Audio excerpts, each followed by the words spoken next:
இது வரைக்கும் நம்ம சேனலை சப்ஸ்கிரைப் பண்ணாதவங்க சப்ஸ்கிரைப் பண்ணிக்கோங்க. கூட இருக்க பெல் பட்டனையும் கிளிக் பண்ணிக்கோங்க. ஹலோ கைஸ், நம்ம இன்றைக்கி என்ன பார்க்க போகிறோம்னா விண்டோஸ் டிஃபெண்டர் எப்படி ஆஃப் பண்ணுறதான் பார்க்க போகிறோம்.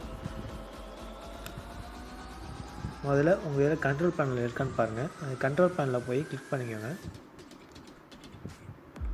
அதில் விண்டோஸ் டிஃபெண்டர்னு இருக்கும், அதில் போய்க்கோங்க. அதில் மேலே டூல்ஸ்ன்னு இருக்கும். இப்போ ஆனில் இருக்குது, ரியல் டைம் ப்ரொடக்ஷன் ஆனில் இருக்குது. மேலே டூல்ஸ்ன்னு இருக்குது, அதை போய் கிளிக் பண்ணுங்கள். டூல்ஸ் அதில் ஆப்ஷன்ஸ் இருக்குது பார்த்தீங்களா, அதை கிளிக் பண்ணுங்கள். கீழே அட்மினிஸ்ட்ரேட்டர்னு இருக்குது பாருங்கள், அதை கிளிக் பண்ணுங்கள்.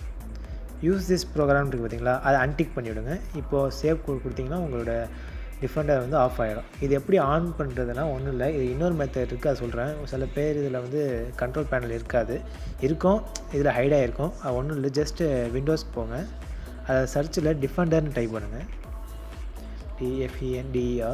அதில் மேலே விண்டோஸ் டிஃபெண்டர் வந்துருச்சு, அதை போய் கிளிக் பண்ணிக்கோங்க.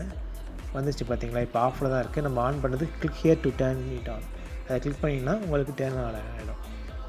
நான் கிளிக் பண்ணியிருக்கேன் பாருங்கள். பாருங்கள், ஆன் ஆகிடுச்சு. ரியல் டைம் ப்ரொடக்ஷன் ஆன் ஆகிடுச்சு.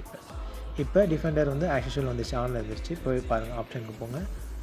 இப்போ டிக்கில் இருக்கும், அட்மினிஸ்ட்ரேட்டர் போய் இப்போ யூஸ் திஸ் ப்ரோக்ராம் டிக்கில் இருக்குது. அவ்வளோதாங்க, ரொம்ப சிம்பிள் கைஸ்.